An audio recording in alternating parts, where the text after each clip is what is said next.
Dr. Ibrahim Dincer is the first UOIT faculty member to receive a Premier's Research Excellence Award. It will bring $100,000 in funding from the province and $50,000 from the university. Dr. Dincer's research is in fuel cell technology.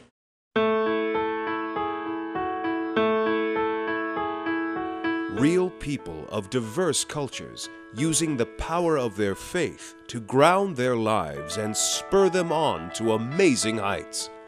Step into the lab of the North Country's engineering star, Ibrahim Dincer, tonight on Portraits.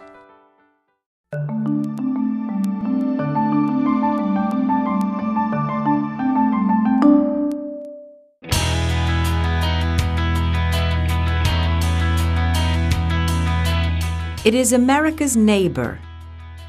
It is a vast country of majestic plains, provincial traditions, and multicultural heritage. It is Canada.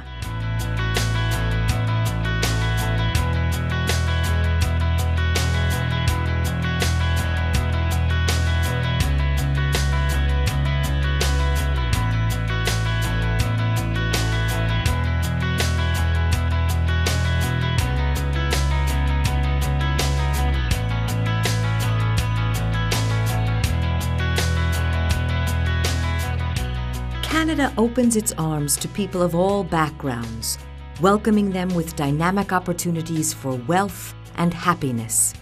It was this enticing invitation that brought noted engineer Dr. Ibrahim Dincer to the sparkling waters of beautiful Ontario.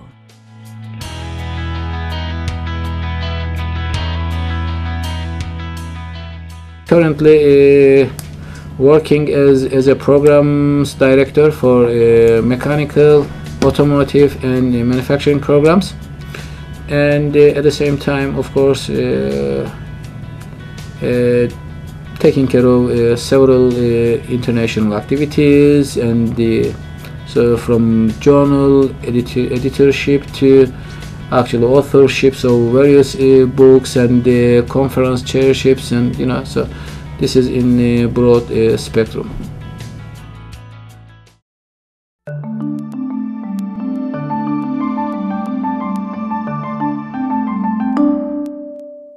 I was born on May 15, 1964 in Trabzon, Turkey. And actually I was the 10th child in my family, And so altogether 11 brothers and sisters. So 4 sisters, 7 brothers, altogether 11, like a soccer team. And I was the 10th one. My dad was a kind of strict person, it's like traditional type. And then, especially not allowing for certain things like soccer, and mainly asking for study more and more. But in fact I didn't have much help from my brothers or dad or my mother. In fact it was a nice childhood, but somehow I lost my father when I was 9.5, and it was really a big loss for me. Ibrahim's father's passing would have a profound effect on him, coming when Ibrahim was a youngster in the 4th grade. His grades slipped noticeably during secondary education as his mind turned away from school books and more towards the school yard. He found his joy again playing soccer with his friends. It was not long before this childhood fascination would open Ibrahim's eyes to the world beyond the white-trimmed ball fields of his native Turkey. The sport was his key to happiness, but little did he know the door it opened was halfway across the world.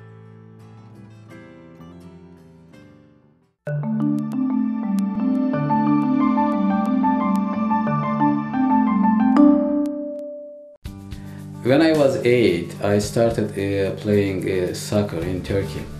At that time, I was in Trabzon, in my hometown, and it was really funny days. You know, it was really exciting. I was in junior Trabzonspor team at that time. I remember those days. I still remember those days. I had some friends from the neighborhood, and going there every day, you know, doing some exercises and then playing the games, coming back, and it was sort of really exciting and funny days.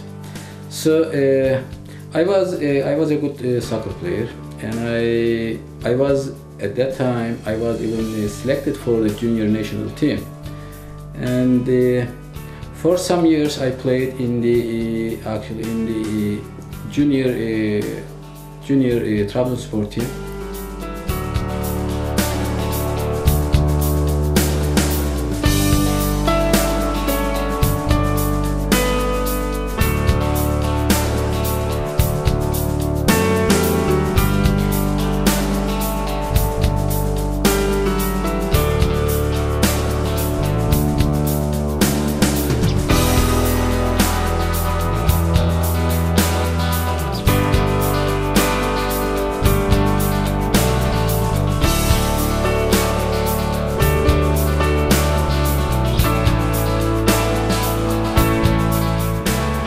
It is very important to make the kids part of any extracurricular activities like what they have in the school now. Folk dancing program plus the piano classes. So I just send my kids to both programs, you know, and they really enjoy it. You know, it's well done over there. And every Saturday, so I take my kids from home to the school. As you see in the morning, just before 9 o'clock. So it's basically very healthy for them. You know, it's something, you know, really refreshing them. So that's why they enjoy it. I also take my son with me, so we also join the actual basketball team, or you know, when they play football, we join them for football. So it's really nice, you know, to be part of it, and also, you know, it gets somehow refreshed, you know. So it's also nice. Folklor'da mı? Folklor'da yeni bir oyun öğreneceğiz.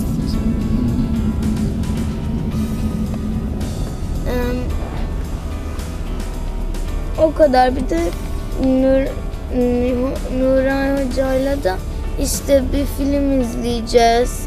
Ekip çalışması var. Bugün getirmedik, ödevlerimizi yapmayacağız. Ama olmadı mı? Biz de o yüzden bir oyun oynayacağız. He takes daughters Miray and Miliha to learn the folk dances of their Turkish heritage, while Ibrahim and his son practice their jump shots. Ibrahim is proud of both of the cultures, which make his life special.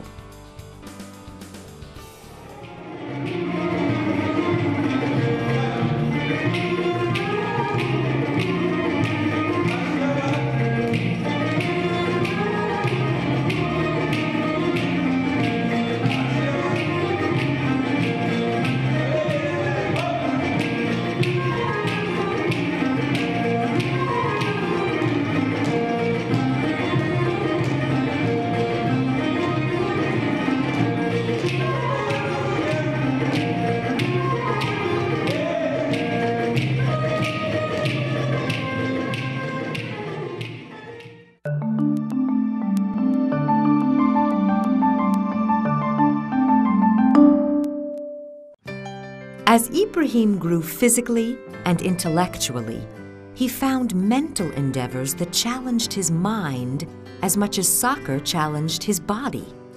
His interest lied within the clockwork intrigue of machines. So I got that vocational school at Inoni University in Malatya. So I went there, and at that time the people, you know, I was staying with a couple of university students, you know, and you know, it was somehow, very influential, and I said, Ibrahim, you should do something better than this, and took the actually national university entrance exam and got the Selçuk University Mechanical Engineering Department. Ibrahim was still a spectacular soccer player, a budding star on the horizon to be sure. But the equations of engineering science called him away.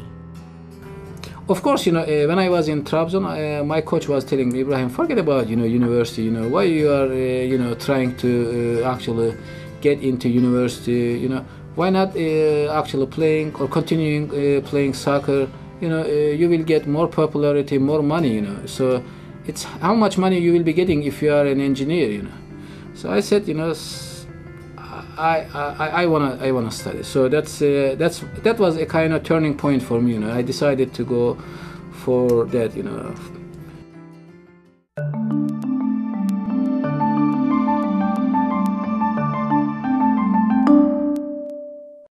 America called for Ibrahim, with its renowned scientific discoveries in his every field of interest. Plus, professional soccer was growing in popularity in the States by leaps and bounds. However, he could not ignore the equally lucrative opportunities that Canada offered, chief among them being the high quality of life enjoyed by all its citizens. When he saw Lake Ontario, Ibrahim knew he would live here.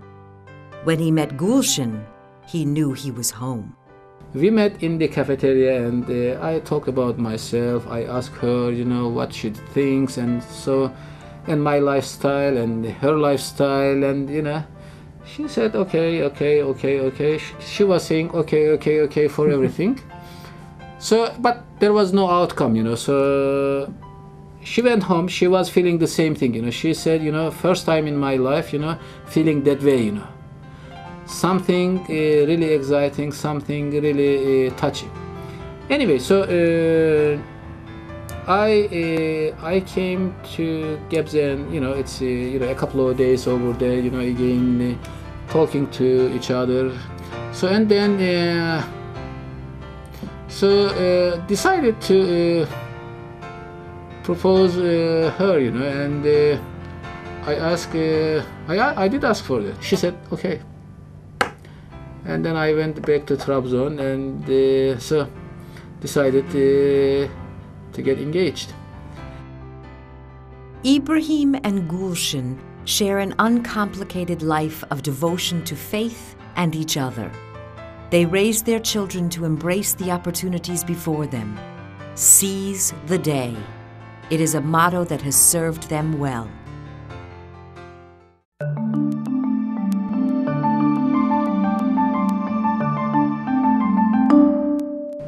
So today what we are going to do, we'll continue on actually on the fuel cells, and I think we had a couple of slides to finish that lecture, and after that we'll move to life cycle assessment, and of course we'll present some practical examples as well, because at the end what you do, you have a fuel input. This is again what you can do. So I always concentrate actually on my productivity and increase it more and more.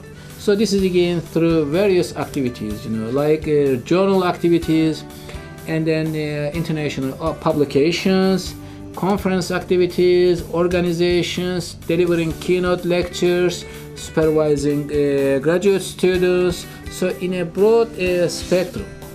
This is again, if one tries that way and the name goes out, so people acknowledge that, people appreciate this, So even sometimes, you don't realize, but the name is out there, People acknowledge that, So, and it gets bigger and bigger. So I guess that helped me a lot, And of course, I had, when I actually wrote my first book, at that time I was in Victoria.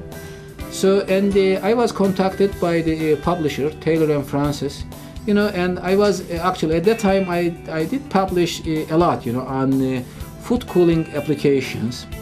And in the area, there were no books, And they offered me, and they said, would you be interested in writing a book for us?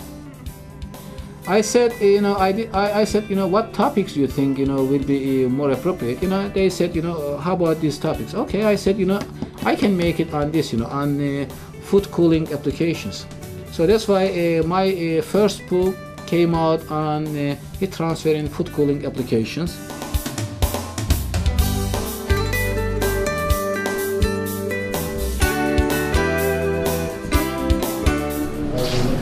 Hi Ken, how are you? Very well, yourself? How's everything?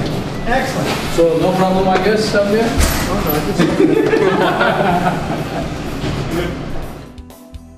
It is not uncommon for Ibrahim to trade on his knowledge for assistance from faculty and students. The exchange of ideas stimulates the creative reaches of engineering, and Ibrahim is all about seeing his niche of the world expand and expand and expand. I spend more time with my researchers and graduate students, because I always want them to produce more, to produce something new, something more original, something exceptional. It is not only for myself, for them as well, because I want them to be more successful. So I feel a kind of proud, because this is, I had a couple of people in the past here with me, and they got best researchers awards, and in Turkey. So it's something I push them, and it's like beyond the limit, It's something if one doesn't go beyond the limit.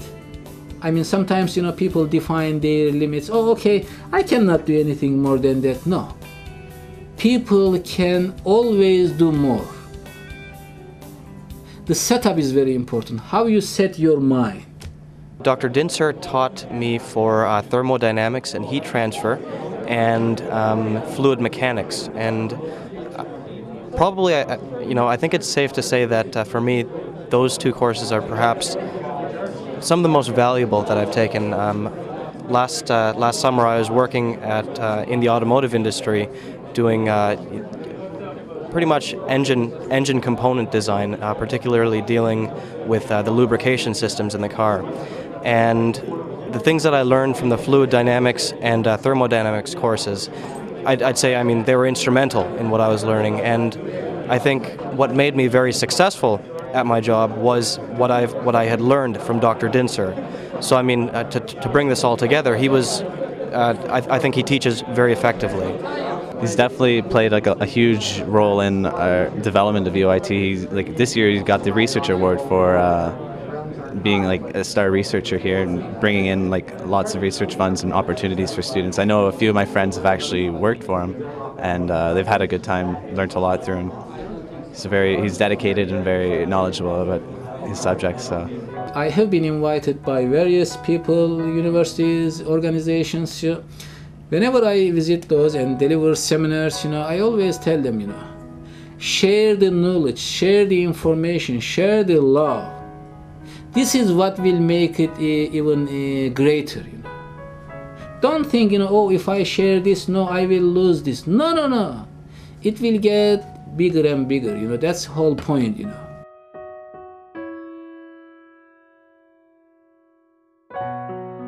The sharing extends overseas as well.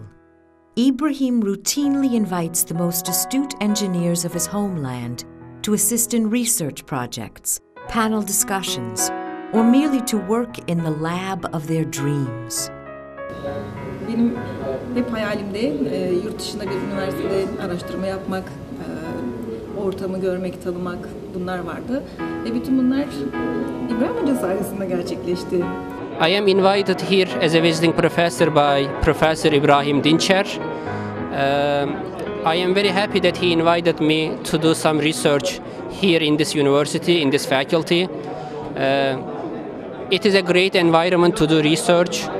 I am also involved in some teaching activities. Professor Dincer is a great academician and everybody recognizes it here at the university. Everybody knows how great academician he is. Like he has more than 200 journal publications. He is the chief editor for 2 international respective journals. And he's a great guy while teaching the courses or supervising the thesis. Like while I am here, I have seen a lot of support from him. He supported me in every respect of my stay here. It was very generous for him to invite us. Like not only me, a lot of young professors are invited by him to do some research because there are really very cutting edge technology research going on here.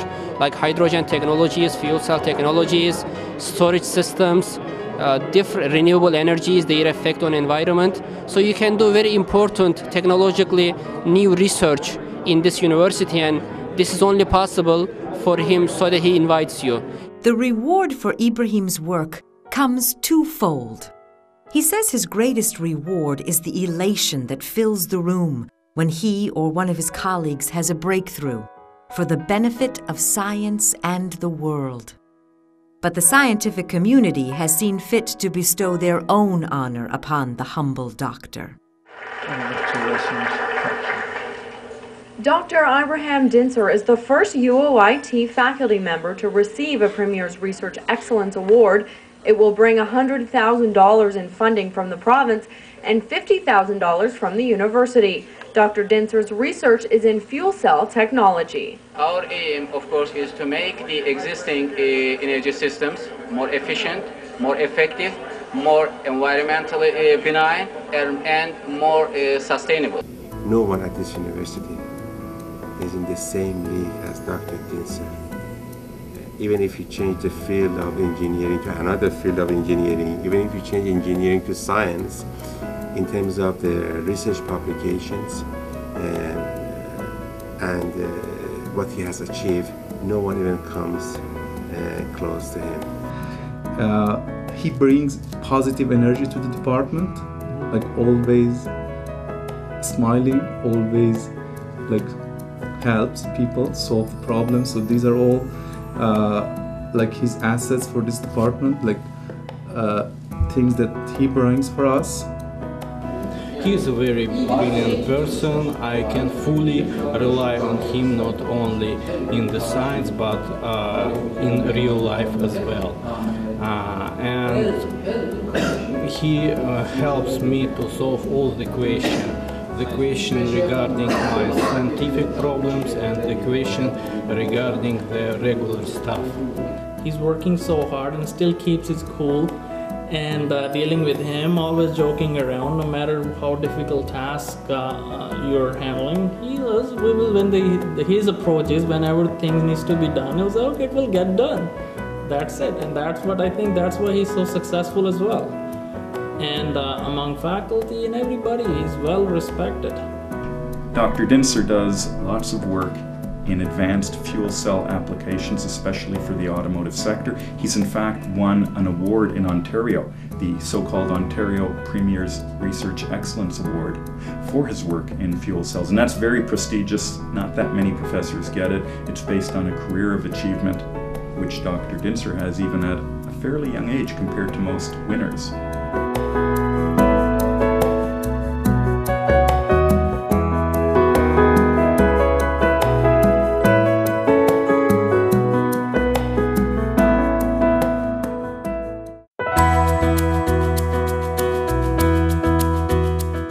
Accolades and commendations are byproducts of Ibrahim Dincer's dedication to his craft and his community.